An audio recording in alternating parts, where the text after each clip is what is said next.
Channel learn by मृदु में। तो फ्रेंड्स, आज मैं आपके लिए बहुत ही इंटरेस्टिंग पोएम लेकर आई हूँ जिसका नाम है द लेबर ऑफ हरक्यूल्स और इसके पोएट हैं पॉल पेरो। ये एक ग्रीक मैथोलॉजी से रिलेटेड एक पोएम है। इसमें हम ग्रीक हीरोज़, ग्रीक गॉड्स, इन सब के बारे में जानेंगे। जैसे हमारी हिंदू मैथोलॉजी में लॉर्ड गणेशा, लॉर्डेस लक्ष्मी, इस तरह से गॉड्स होते हैं, वैसे ही हमारी ग्रीक मैथोलॉजी में ज्यूस, हिलियोस, हरक्यूल्स, इस तरह से गॉड्स होते हैं। और जैसे कि हमारी हिंदू मैथोलॉजी में भी हीरोज़ होते हैं ना, वैसे ही यहाँ पर भी एक हीरो है जिसका नाम है हरक्यूल्स। रीडिंग पे आने से पहले मैं आपको हरक्यूल्स की एक बचपन की स्टोरी बताती हूँ। ज़्यूस की वाइफ हेरा ने जब हरक्यूल्स को बर्न किया था तो वो किल करना चाहती थी हरक्यूल्स को।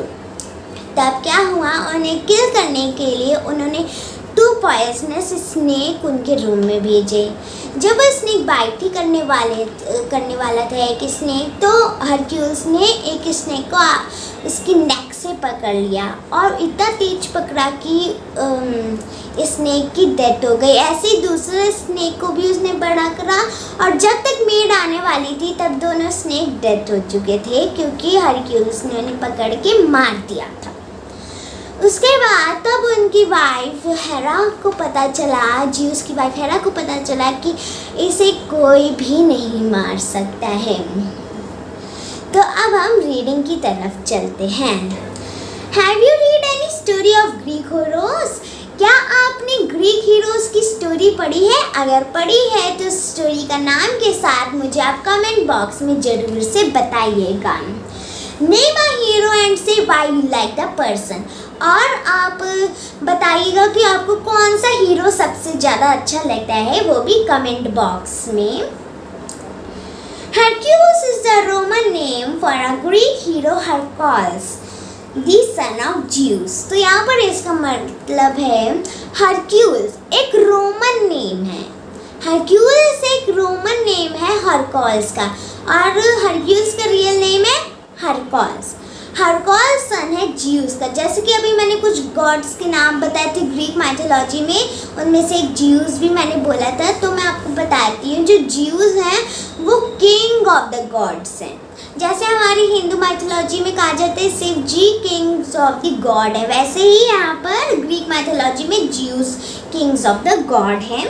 उनका बेटा हरक्यूल्स है और हरक्यूल्स को अपनी एक एक्स्ट्रा ऑर्डिनरी स्ट्रेंथ और उसने जो 12 फेमस टास्क, डिफ़िकल्ट टास्क भी कह सकते हैं, लेबर्स भी कह सकते हैं, वो कंप्लीट किए थे, इसलिए भी उसे माना जाता है।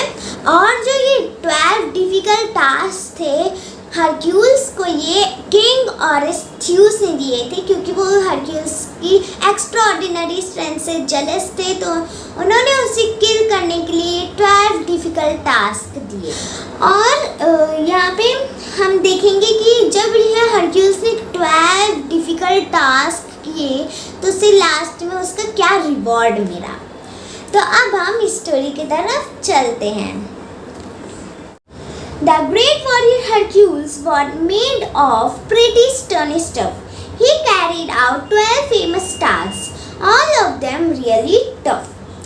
यहाँ पर हरक्यूल्स को एक ग्रेट वॉरियर कहा जा रहा है और यहाँ पर लिखा है कि he was made of pretty stony stuff। pretty stony stuff का मतलब है कि कहा जाता है कि उसकी जो बॉडी है वो लोहे की बनी है, स्टील की बनी हुई है, मेटल की बनी हुई है और उसे कोई हरा नहीं सकता है।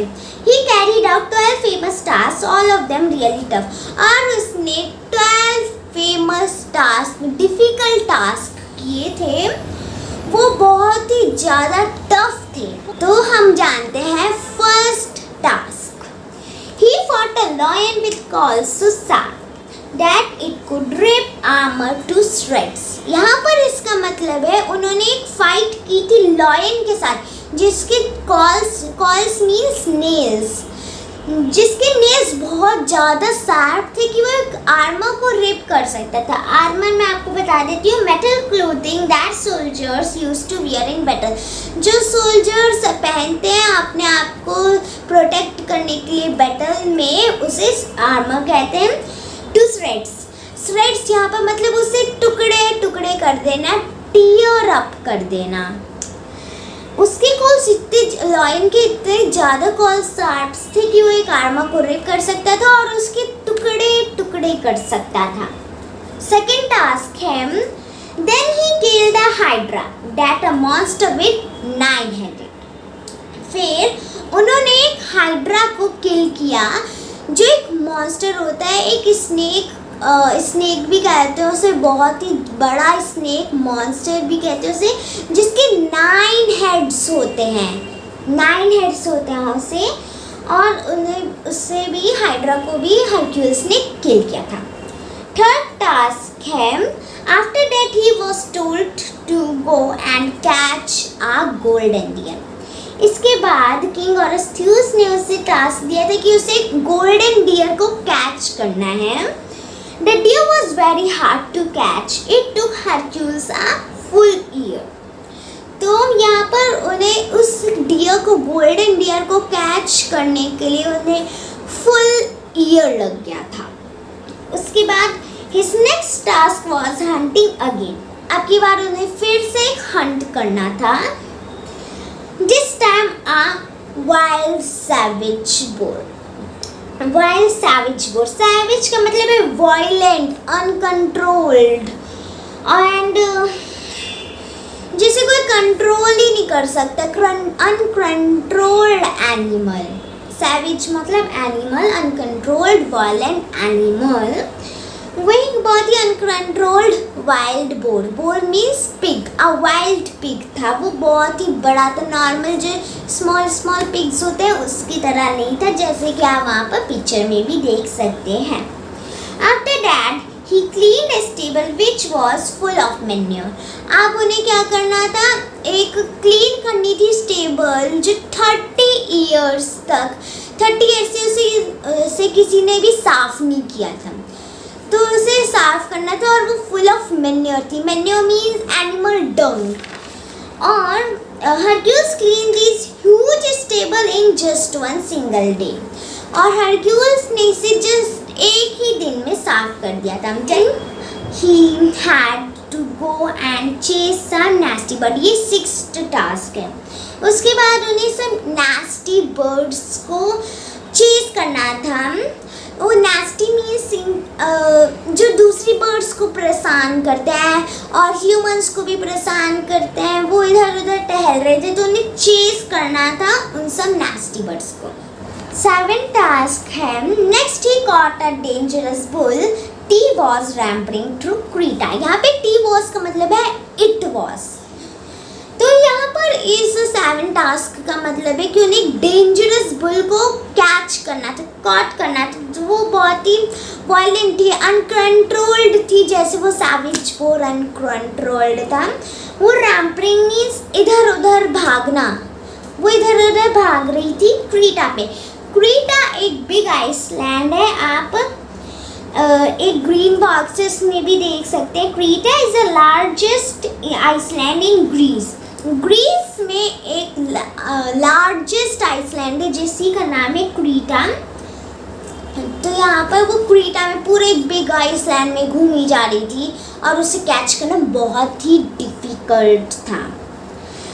8th टास्क है, after that he stole some horses that had a taste for meat. इसका मतलब है कि उन्होंने कुछ हॉर्सेस को स्टोल करना था जिससे वो टेस्ट कर ले उनका मीट। इसके बाद 9th टास्क है, he went to Amazons next and wound up having a battle. यहाँ पे अमेज़न्स का मतलब है अमेज़न वेबसाइट वाला नहीं है, यहाँ पे ग्रीक माइथोलॉजी में इसका मतलब है the group of female warriors. तो उन्हें अमेज़न्स के साथ फाइट करनी थी, वॉर करनी थी और उस लड़ाई को ख़त्म करके आना था। एंड आफ्टर दैट, ये 10th टास्क है, 10th। After that he had to go and steal a monster cat. उसके बाद उन्हें एक मॉन्स्टर की जिसके देखिए आप मॉन्स्टर देख सकते हैं जिसके 3 हेड्स हैं, उनकी कैटल मीन्स भेड़ बकरियाँ काऊ इस तरह से उन्हें स्टोल करना था। तो उसके भी साथ उन्होंने वॉर की, लड़ाई करी। And then the 11th task है next he had to search the whole world to find some special magic fruit. तो उन्हें एक पूरा होल वर्ल्ड सर्च करना था एक मैजिक फ्रूट के लिए। जैसे कि आप देख सकते हैं हरक्यूल्स के हैंड में एक मैजिक फ्रूट भी है पिक्चर में। फिर उसका 12th आखिरी जो 12th टास्क था वो था and finally he caught a dog, a huge 3-headed brute. वो एक डॉग था, बहुत ही बड़ा डॉग था, उसके 3 हेड्स थे जैसे कि आप देख सकते हो। ब्रूट यहाँ पर मतलब है वायलेंट एनिमल। उसके 3 हेडेड थे, वो बहुत ज़्यादा ह्यूज था और वो एक डॉग था। तो उसे भी उन्होंने उसे भी कॉट कर लिया और उनके सारे 12 टास्क खत्म हो गए। Hercules earned a great reward for being so strong and so clever. His father Zeus promised him that he would live forever. यहाँ पे इसका मतलब है हरक्यूल्स को एक ग्रेट रिवॉर्ड मिला ये इतना स्ट्रॉन्ग और इतना क्लेवर होने के लिए कि उनके जो फादर थे जियूस उन्होंने उसे प्रॉमिस किया कि अब से तुम लिव फॉर एवर रहोगे। He would live forever, अमर हो तुम। अब इस वक्त अमर है। और यहीं पर यहाँ पर पोयम ख़त्म होती है। और होप आपको ये पोयम अच्छी लगी होगी। अगर अच्छी लगी तो लाइक शेयर और सब्सक्राइब जरूर करिएगा और आपको बहुत ही मज़ा आया होगा इस पोयम में। तो जल्दी से बेल नोटिफिकेशन भी दबा दीजिएगा जिससे आपको मेरी इंटरेस्टिंग वीडियो जल्दी ही जल्दी मिलती रहें। Till then okay bye bye.